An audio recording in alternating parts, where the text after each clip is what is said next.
This is Pet Life Radio. Let's talk pets.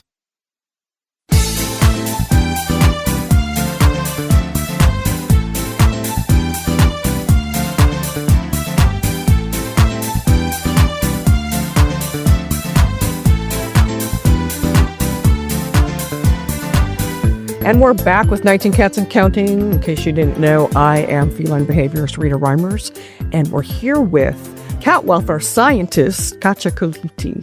I just love that. I did not know there was such a thing until you told me you're a cat welfare scientist. Want to talk about that? I'd be very happy to. About the term animal welfare science and what it means for your cat. Would you like me to say a couple of words? What does it mean for our cats and dogs? So this is it's a body of science that has a history, quite a long history. Cats are behind dogs, as in some other areas. I'm sure you've seen it also in your work and in the work of others that you've seen. Cats are about, I would say, 10 years behind, something like that. But it's a body of science that looks at how the animal is coping with the environment that it's living in. And there are different ways. There is not one definition that everybody uses, but there are basically different ways of thinking about it. And it affects how you think about it, affects what kind of life your animal is going to have. Because if you say welfare is just as long as the animal is physically healthy, we're okay. But that doesn't really get, it's more than that, exactly. So it needs to also have this emotional component. And for cats, we know that the bond with their human is very important to them. So it's the emotional component, the physical component, and then this component of naturalness. So being able to do natural behaviors that the cat needs to do. So that for me is really important, especially if we keep our cat indoor only. Oh, yeah, definitely. Yeah. That's one of the things I talk about in my behavior. Your cats need to climb, they need to scratch, they need to hunt, they need things that represent all of those activities that normally you're doing outside. You need to make sure that you bring those activities indoors and spend some time with your cat too.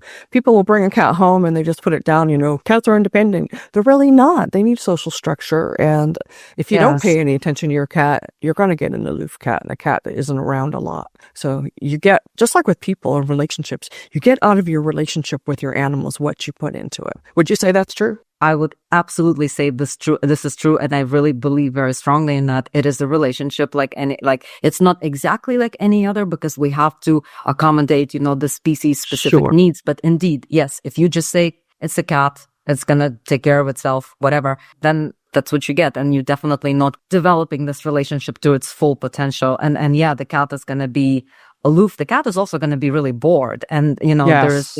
I have something that I have in the pipeline that I plan to write about, which is how bad boredom actually is for animals, for intelligent animals that can be social and they need stimulation, they need play, they need all these different things, and how actually harmful to them chronic boredom can be. Definitely. I owned a cat sitting company for 17 years just for cats pet sitting.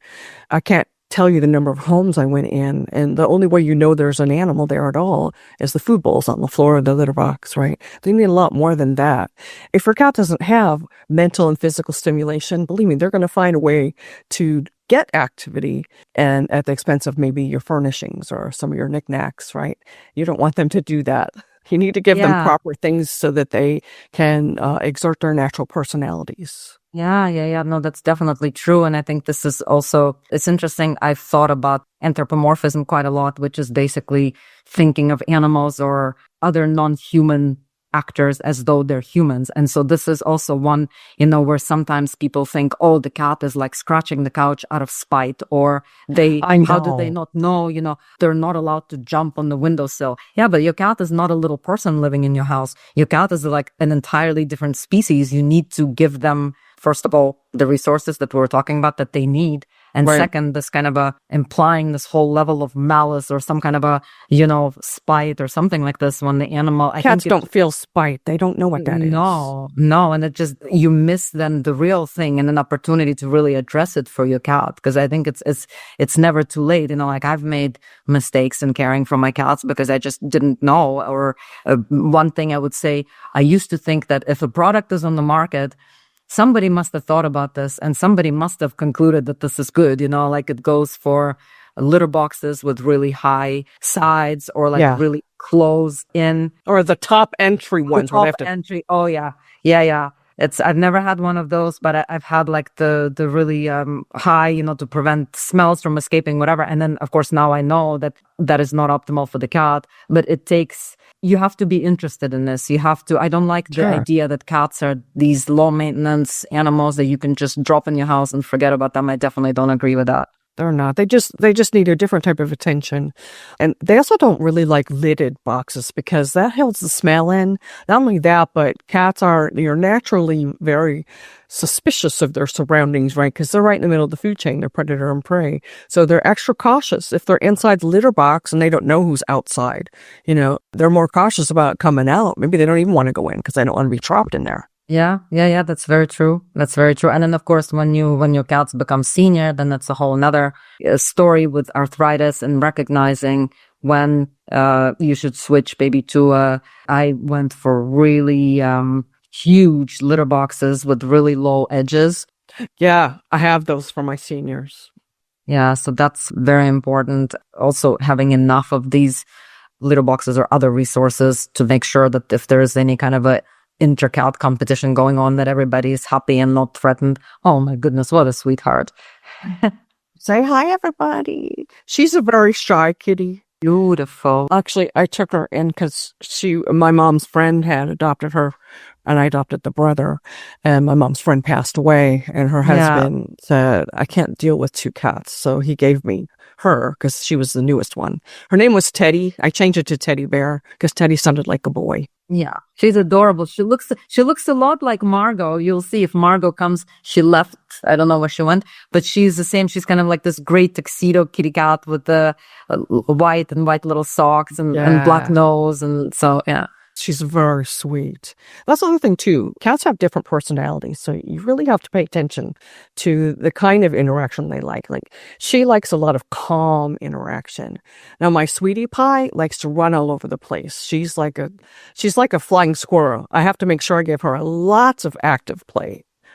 Right? So you really have to be mindful of that, too.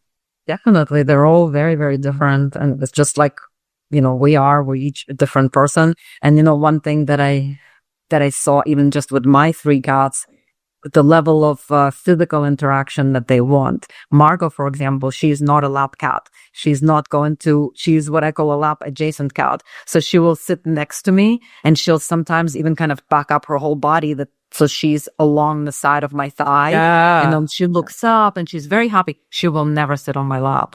And then Mousy, my little diabetic kitty, she would start looking at you even well into her senior years. As soon as you enter the room, if you're about to go on the couch, she's already crossing from wherever she is to make sure she can go on your lap, So, and Maya was somewhere in between. So you really have to listen. And sometimes, they're so cuddly and you want to grab them and you want to hold them, but you have to be like, I have to respect what this cat wants and what she's like, and I have to wait. It's so important. And people ask me, how do I make my cat a lap cat? You don't. They're either are or they aren't, right?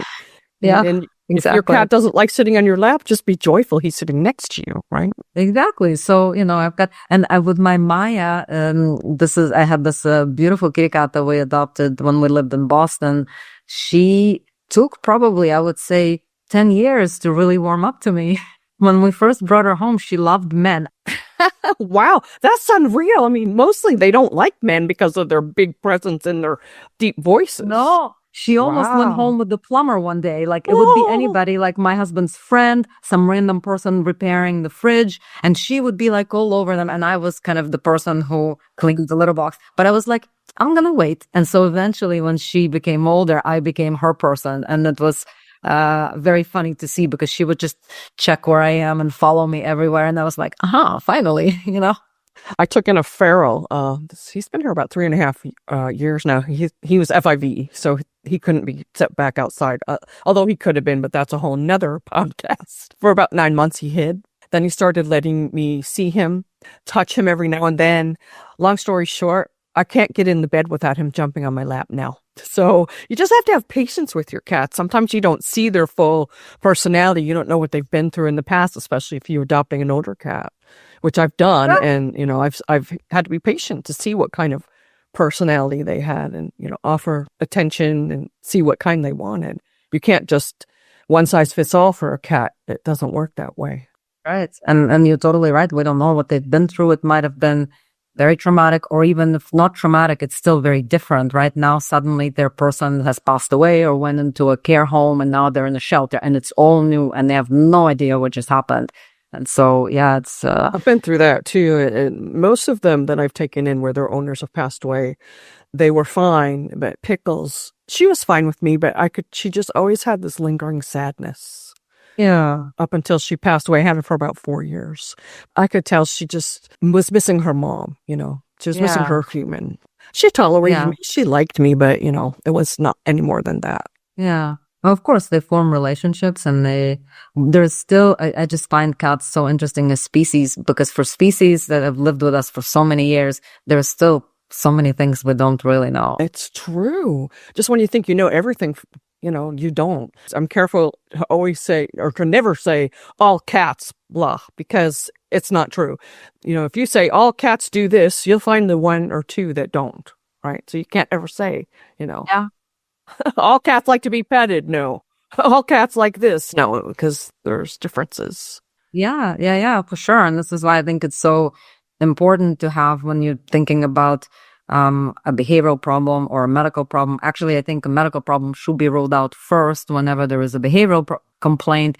But I think for me, this is why it's kind of nice for everybody to work together. I, as the guardian, caregiver, owner, whatever term you want to use, I know my cat best if I'm paying attention, but you have the background of being a behaviorist. A veterinarian would bring the medical background. And so, but they're really informed by what I know and what I've noticed Right. about the personality of this cat, what is normal for this cat, especially, again, important, coming back to our topic about senior cats, how important it is just to notice the changes, even if it's a positive change, like suddenly the cat is like glued to you It's like scotch true. tape, like, it's something is Yes. different. Definitely. The other thing important to note that the very first thing you really need to do when your cat has a behavior change or as a grown older is take the cat for an exam at your veterinarian. Sometimes a behavior problem is not a behavior problem. It is born of a medical condition. And after that, it could have become habit, and then we can work on it. But you really can't work on a behavior situation until you make sure your cat is 100% healthy. Yeah, that's exactly right. And then I think one example is urinating outside the litter box, for example. I think this is something that I really don't like the term inappropriate urination, because I think, at least in some cases, it's completely appropriate from the cat's point of view, because they're not getting the cleaning frequency that they should have, or there's not enough of the specific resource, all of that. And there, indeed, like you said, it could start with something like this, where the box is just not clean enough, or the cat doesn't like the type of litter.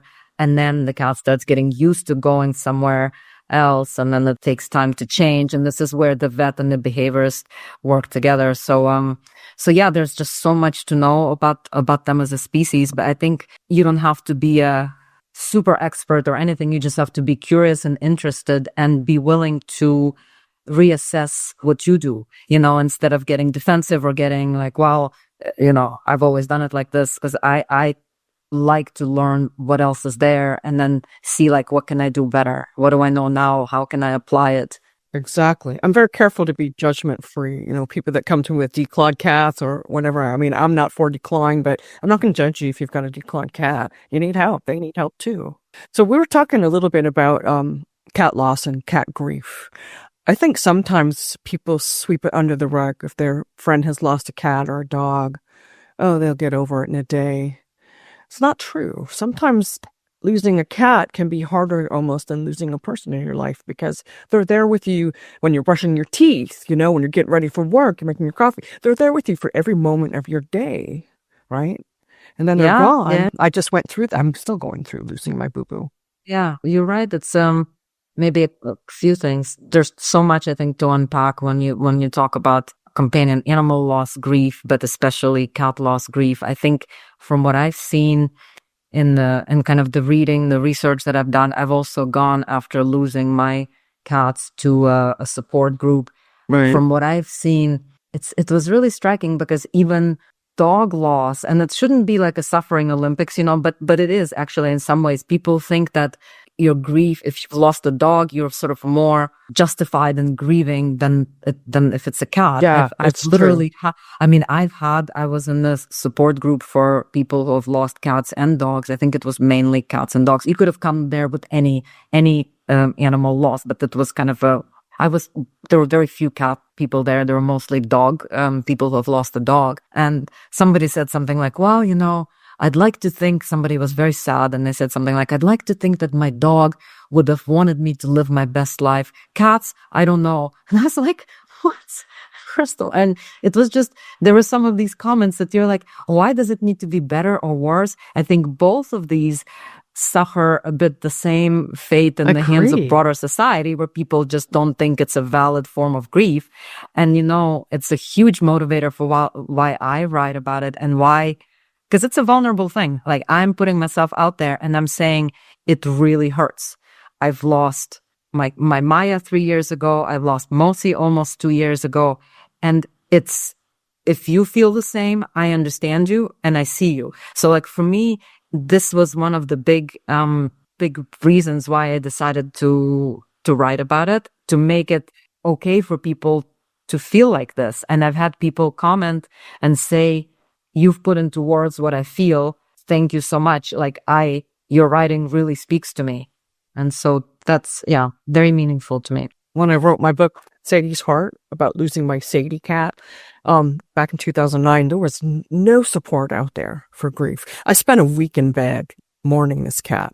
And I worked for Richard Simmons at the time. I don't know if you know who he is, exercise guy with the sparkly tops and the striped shorts. Yeah. So he called me every day to make sure I was okay. And he had dogs. He'd been through dog grief. So he understood what I was feeling. But a lot of my friends were like, it's just a cat. You have other cats. What's the difference? One doesn't substitute for the other. Right.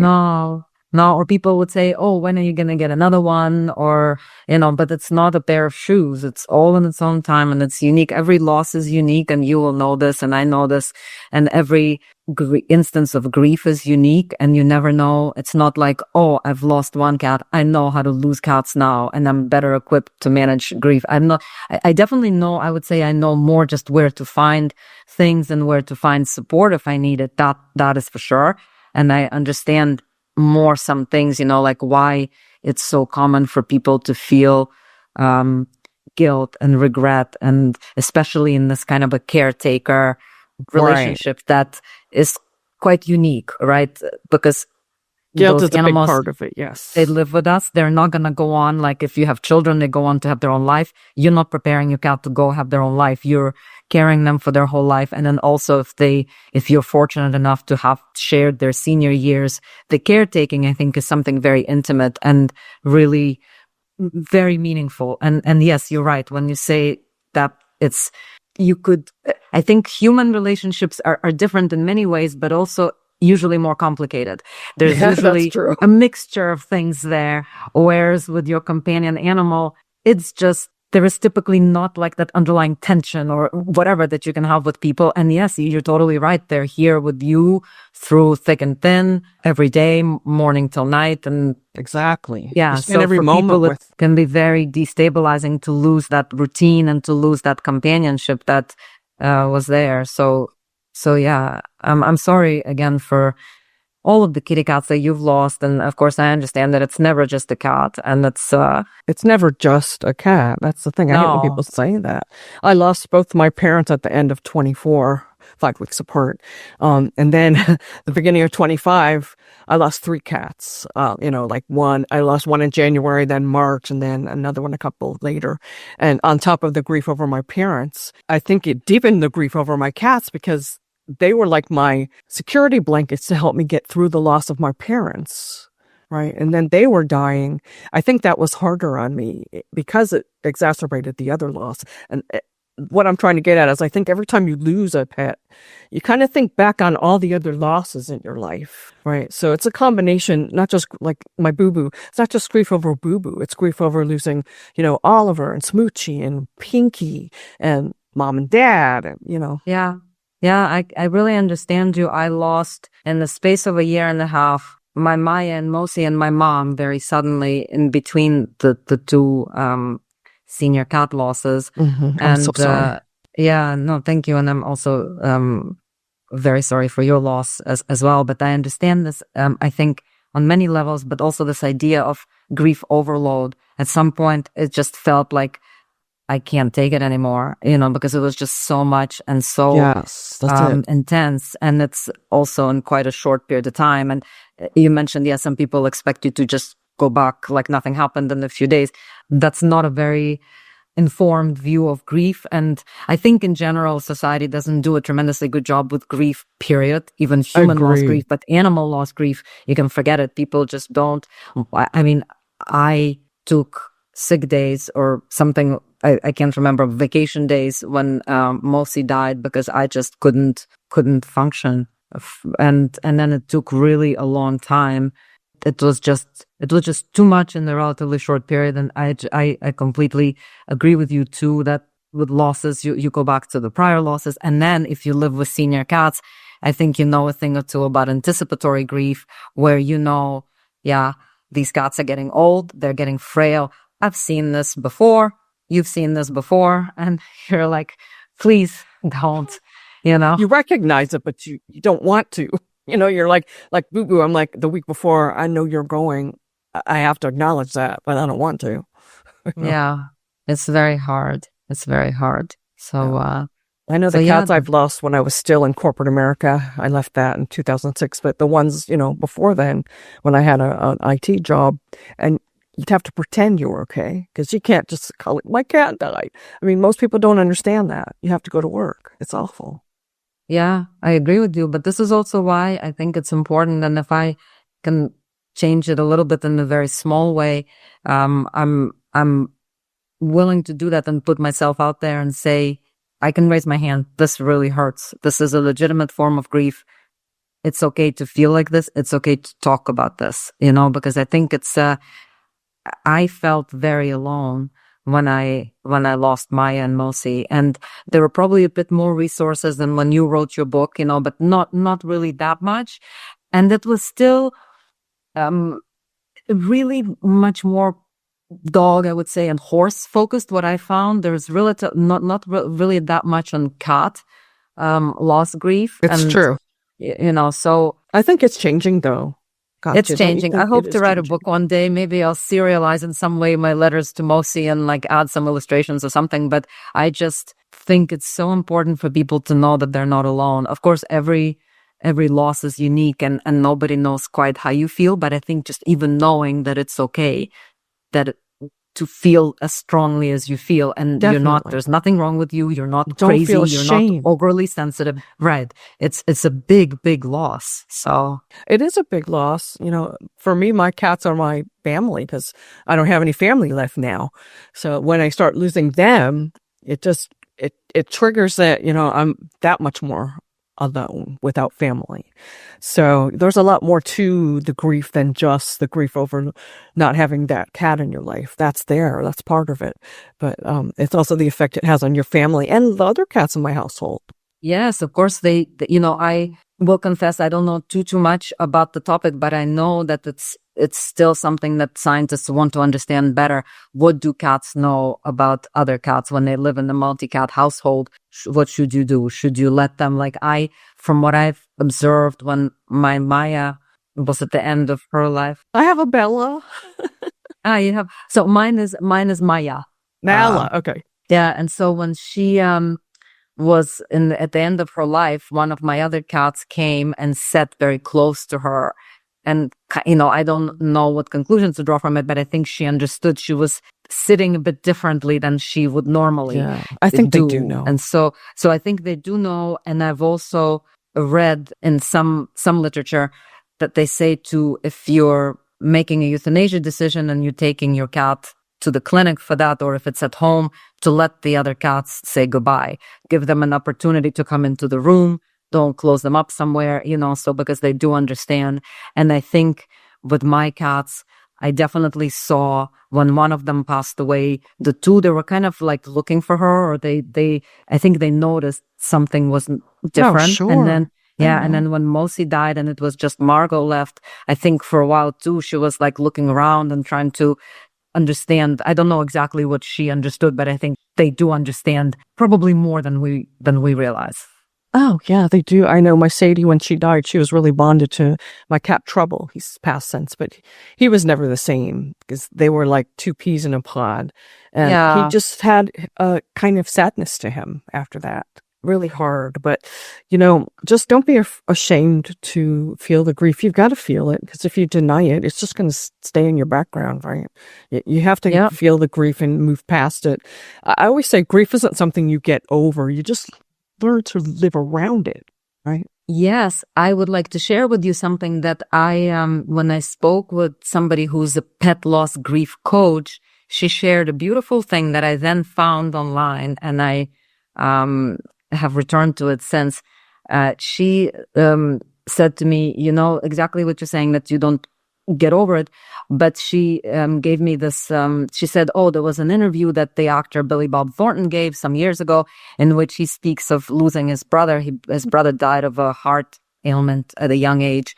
And then he said, well, look, I'm living I'm living fully with the broken heart. So I've gone on with my life, and I do my acting, and I do this and that. But this grief, it's always with me. So it's taking your broken heart and just finding a way to live with it. I can tell you my heart is broken because Maya is gone and Mosi is gone, and I think about them all the time. And so the idea is not, okay, we get better, we put it in the drawer and we move on, but we move forward with it. And then, I think it makes us more attuned as people to other people's losses, to just things. And I think it's something that I don't want to not miss them. I get it. Yeah. You have different, or at least for me, there's different breaks in my heart for each one. So it's not just one it's not a heart broken once, it's many times.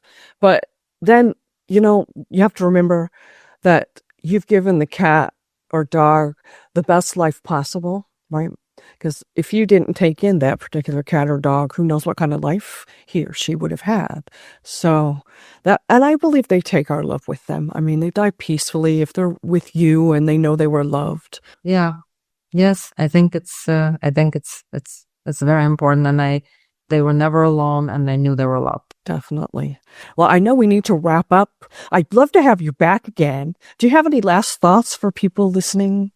Yes, I would just say, maybe first, if you're grieving a loss of a cat companion or any animal companion, please be gentle with yourself, because it's a tough loss. It's something that it's a full body experience, and in my experience, and you really have to give yourself the time and the space to feel how you feel and find whatever helps you. For some people, it helps to talk. For some people, it helps them to write or to just read some articles online.